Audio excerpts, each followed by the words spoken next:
त्याच्यासाठी मी या 5 ते 6 मिरच्या देठटा काढले.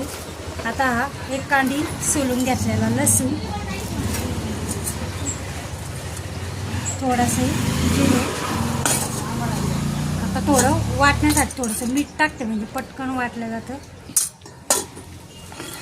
वाटून घेते.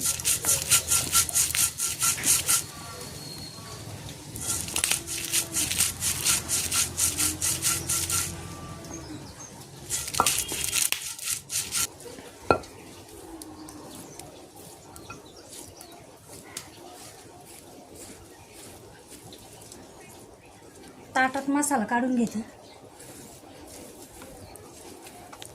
आता याच्यातलं निम्म वाटण याच्यात टाकते.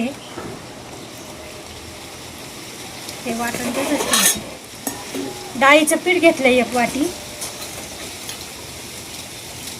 थोडंसं मीठ, हळद,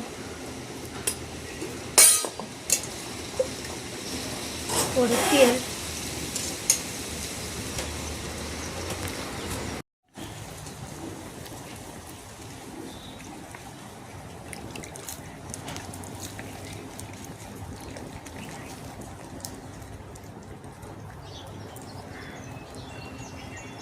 असं पीठ मळून घेतलंय. असं थोडंसं तेल टाकते.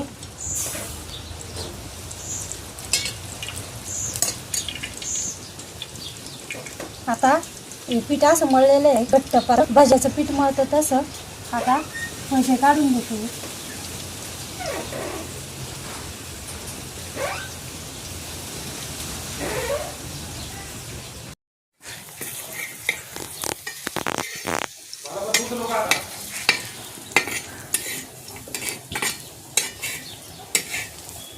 आता दोन्ही बाजून भजे भाजून घेतलेले आहे.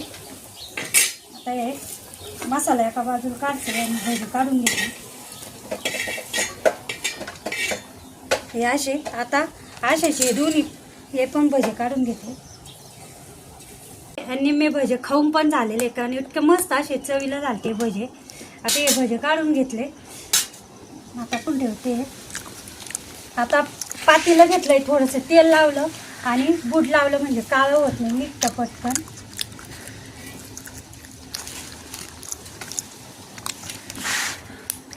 आता 1 चमचा तेल टाकते याच्यात पातेल्यात. तापलंय, मोहरी टाकते.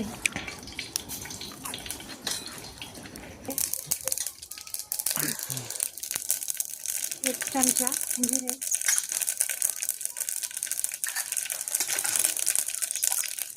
आता हे वाटण केलं ते वाटण,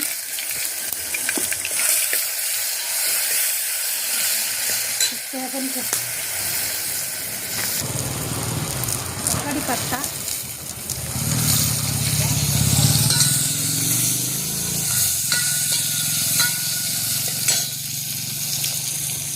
कापून घेतलेली कोथिंबीर,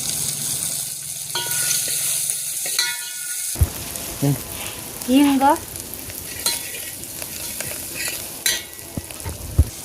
एक चिमूट हळद,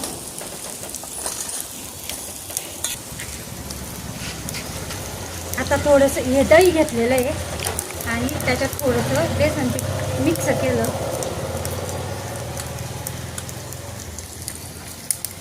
आता पूर्ण छान भाजली.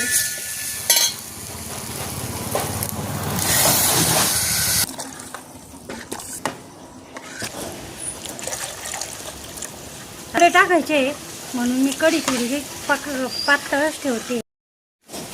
आता मीठ टाकीचे, थोडंसं चवीनुसार मीठ टाकून घेतलं.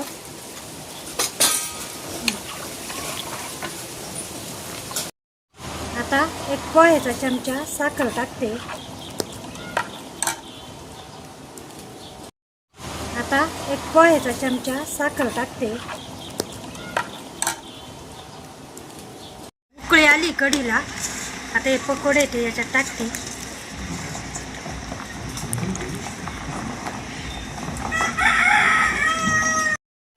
आणि अशी आता कढी पकोडा झालेला आहे आपला.